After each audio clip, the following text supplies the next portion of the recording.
have no idea what it means to fall a tree? What are those tools you're using? What the heck is a kerf? This video is meant for the folks who are interested in learning about what I do for work but haven't the slightest clue of vocabulary. Keep watching.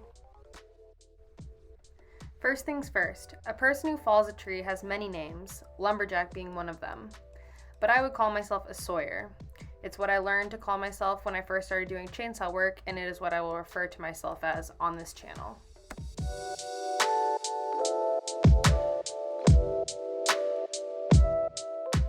At Lassen, we use crosscut saws. It's a tool you may have seen in old logger photos, but not seen used in real life. The two types of saws are bucking and felling saws.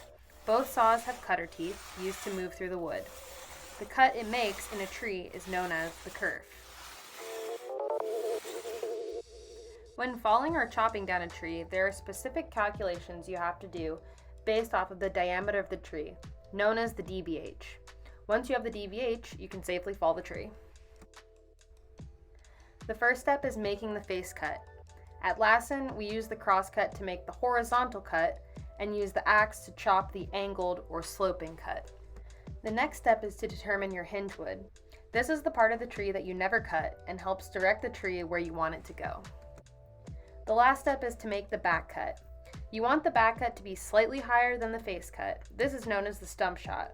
Once you start the cut, you go until you reach where you want the hinge wood to be, and then the tree should fall.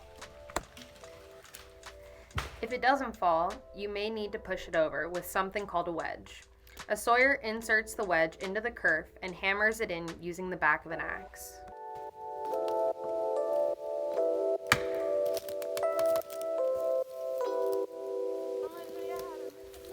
Once the tree has fallen, the material has to be moved or swamped.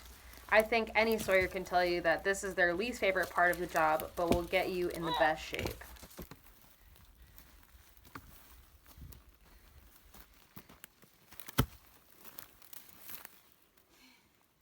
I'm tired already. Come on. Sometimes material gets swamped into piles to be burned later or moved to just be dispersed. If a tree is dead and still standing, it is known as a snag. If a tree is stuck in another tree, it's a hang-up. If a tree is really sketchy, it may need to be rigged and pulled down by a rope. The tools needed are a big shot, throw line, and rigging line. A big shot is essentially a giant slingshot. It is used to shoot a weighted bag attached to the throw line into a sketchy tree. Once that is done, the rigging line is attached and tightened to the tree you want to drop. The rigging line is then walked out and anchored to another tree with tension. This encourages the tree to go the way you want.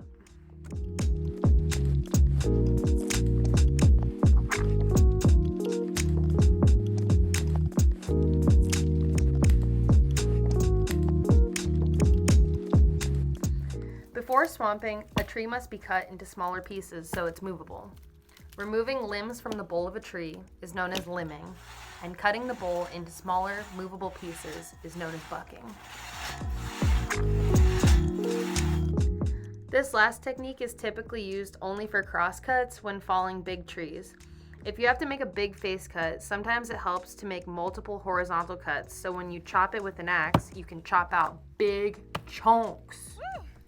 Personally, this is one of my favorite things to do. It is the most rewarding, the most satisfying, and hopefully one day I'll be able to hike one of those big chunks out and make a coffee table out of it.